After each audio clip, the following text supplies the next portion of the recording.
I woke up from another dream where I was being murdered by Rod Roddy. That means my husband is craving pancakes. Let's make some from scratch. I make sure the ghost of Rod Roddy is not in my house. Then I walk to the kitchen. In the kitchen, I forget exactly what the ingredients are to make pancakes. I would use my phone to look it up, but it is filming me and that is more important. I know it's flour and eggs, and is it tuna? It's not tuna. What a fucking idiot. How am I even God's design? It's milk. I mix the flour and then the eggs, but not before cracking the shells with my bare hands just to feel something. In goes the milk. I mix the batter, but then become bored and think about what it'd be like to be Wolverine. I'd never lose my knives. Time to go outside and get some inspiration from Mother Nature.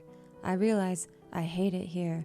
I wish I had my knives. Best for me to take this swatting inside. After exercise, I took a little nap. And then I remembered if there was a woman named Maureen who was half wolf, her name would be Wolverine. Or Molf. I realized it's just about time for dinner, so I yelled to my husband, "What would you like to eat?" He responded, "It's only 11:07 a.m. Turns out he was right. Who left this bowl of pancake dough on the counter unmade? Has the ghost of Rod Roddy been here? I make sure he has not. Then I remember it was me who left the batter out, but was it? It was. I realized the only place to really get Rod is in the place where it all began, my dreams. I put myself to bed at 11:30 a.m. This was the best day of my life.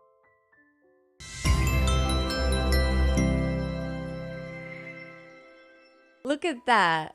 Me living out my trad wife fantasy. Wow. And that's what this video is about. The fantasy of the trad wife. Hello, childless woman out in the internet speaking her mind. Woo, woo, woo, woo, woo. Someone better come get me. This discussion is, like everything on this channel, not entirely thought out at all. It's gonna be a bit of a stream of consciousness. Oh, she's beauty, she's grace. It's gonna be a bit of a stream of consciousness video. Yeah, and the streams ebbs and flows. Lots of ebbs. Trad wives. Wow. It sounds really hip and cool. Trad wives. Traditional wives. You've probably heard of this, or them, or this genre that is exploding on the internet. And it's not new because it's right there in the title, traditional. Also, I'm gonna quantify this a little bit. I'm not a commentary YouTuber, nor do I want to be.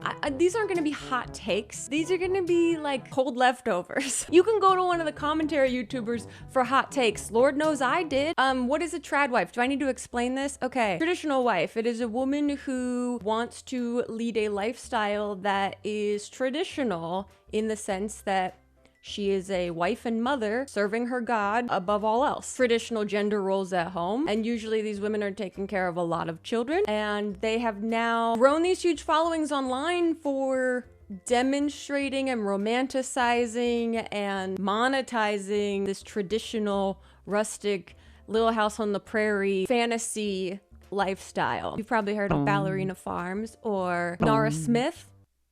I almost said Nina West. And I say the trad wives are sweeping the internet, but I also thought that cottage cheese was sweeping the internet. And it turns out not a lot of you were swept on your algorithms by cottage cheese the way I was. I've quickly learned that what I see online isn't necessarily what you see online. However, I do believe that trad wives are being seen a lot online. There's millions of views circulating. There's been a few Times articles written recently about Ballerina Farm. Does Ballerina Farms have a scuba certification? Because the amount of deep dives people have been doing. She just posted like 15 minutes ago a TikTok in response to the what people are calling hit piece the Times released about her. And man, when you watch someone's TikTok after they posted it like 16 minutes ago, I feel like I accidentally saw them get out of the shower and I'm like, whoa, sorry, didn't mean to see that. Like, it's so early. And she's sort of punching back gently, rustically, as she does, about the way their relationship and their lifestyle was portrayed in this article, which was not super flattering. We were taken back, however, when we saw the printed article, portraying me as oppressed, with my husband being the culprit. Whatever. I'm not going to talk about that. Ooh, you can do whatever you want on the internet as long as you're not harming anyone else. And these women are not harming anyone else. That's the fascination. These women aren't doing anything wrong. So why is it so fascinating? For me, it is so fascinating because they're like this archetype of woman, so different from me and within reach. Granted, we can speculate that a lot of their lifestyle is prompted by their religious affiliations. Not outwardly said so much, except it is, they say they love God and their husband. For Daniel and I, our priority in life is God and family. Everything else comes second. Why are we so obsessed with these women? I can only tell you from my point of view. You know how you hate watch people sometimes? And I'm not saying I'm doing that. No. When people trigger you in that way, when people spark your curiosity in that way, there is very obviously a projection happening from you onto them. And for me, in this scenario, with these trad wives, I am fascinated because they are at least presenting themselves in this domesticated goddess, hearth energy, the mother of the home sort of thing, which contrasts with my lifestyle. But then there's also a lot of similarities. Yeah, I'm pretty sure that our political and religious views do not align at all. So there's that. That part we can sort of like put aside, though that is kind of the subtext, what's going on there. It's like Jesus and conservative ideas, you know, they go to. Other than that, their lifestyle seems so dramatically different than mine, yet so within reach. Well, I mean, I don't have children. If I decided to have children and to really just focus on a domesticated life, I could. Like, that is within reach for me. It's like the way I think about like doing a backflip. Like, if I was coerced enough, I could do it. Like, if I was coerced enough, I could move Elliot and I to a farm and figure out goats. But I don't want to. I don't want to. I don't want to. I just simply don't want to. The same way that I can imagine they don't want my lifestyle. I don't know why. It's awesome. One of the big things that is very interesting is how real is this? Which is interesting to think about why these women spark that question when that is kind of the entire scope of social media anyway. How real is anyone's presentation of self? Been hugely fascinated with that. I've struggled the last few years developing a persona online and then trying to come to terms with my own sense of authenticity. And when you think about that too much, when you have a fragile brain, you will spiral.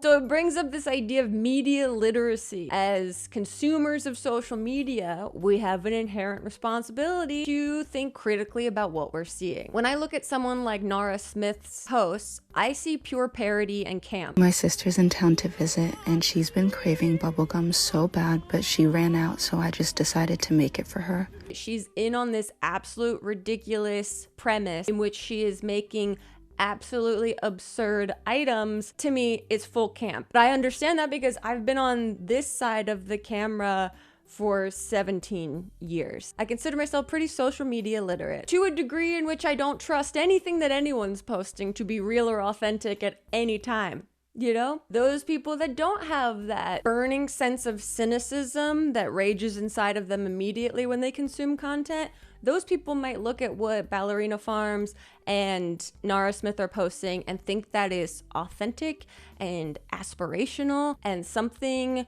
that makes them feel bad about themselves. And that potential byproduct I don't really love, and do encourage all of you to be critical about what you consume online. Nara Smith is not doing the things that she says she's doing in the way that she presents that she's doing them. After it was all combined, I put it away in an airtight container so that the sugar could pull out the oils for about 4 hours. And after that... But that's okay. Everyone lies a little bit on the internet. She just figured out a really hilarious and rewarding way to do it. I see her as a character, almost as like a Fred character. If we really want to date ourselves here. Hey, it's Fred! And I'm gonna go grocery shopping! I don't really know what to get because my mom gave me a grocery list, but I ate it because I was hungry. Like when you go see stand-up comedians tell stories, that's not exactly how those stories went. There's probably a seed of truth, but they're heightening the stakes and they're changing the details specifically to make it more entertaining. But you have to remind yourself when you consume this content consciously that that's what's happening, because if we just consume it without questioning it and then suddenly we start to feel bad about ourselves, it's because we're unconsciously taking it in as if it's true, real, authentic. Again, these aren't hot takes. These aren't hot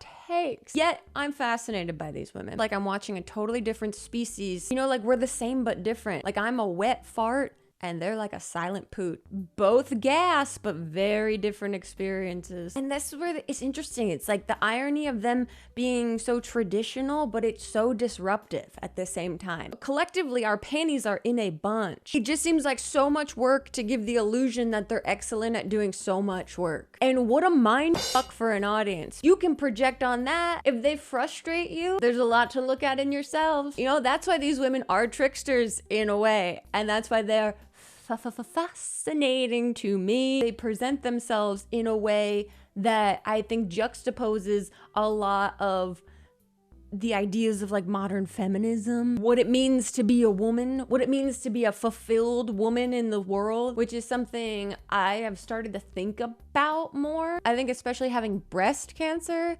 really put into question for me like what it means to be feminine, what it means to be a woman. And through treatment of like losing some of my hair and losing my eyebrows, it really confronted me with ideas of like, what do I hold on a physical sense as representations of my femininity? How do you present yourself in your femininity? Do you want to? It makes you wonder how you incorporate those parts of yourself that are there. But with that, one of the things that stood out the most to me about these women was just this absolutely clear sense of purpose. For Daniel and I, our priority in life is God and family.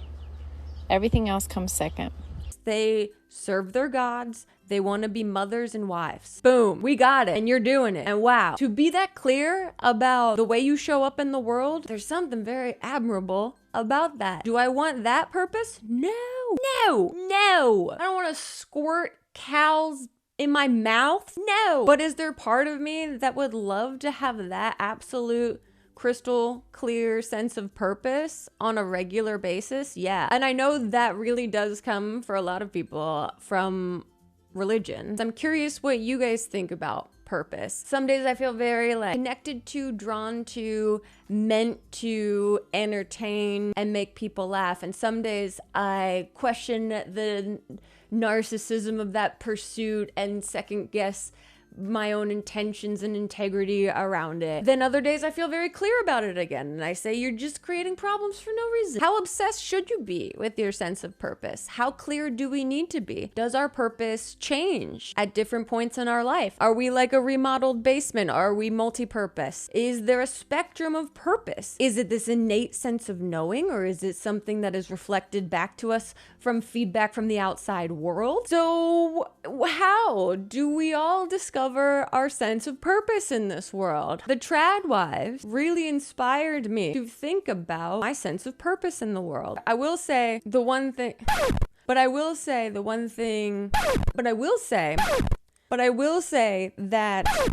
what will I say? But I will say my purpose in life is not being a trad wife. Why? Great question. I can't make a decision to save my life. These women, they make decisions. Since we didn't have any, I decided to make him some. They usually don't request a lot, so I decided to make them exactly that. I decided to just make them some. So I decided to go downstairs and do exactly that. I still am unsure whether I want to make this video, and I'm at the end of it. I am a clumsy giraffe of a woman. Consciousness. Oh, I'm not going to talk about that.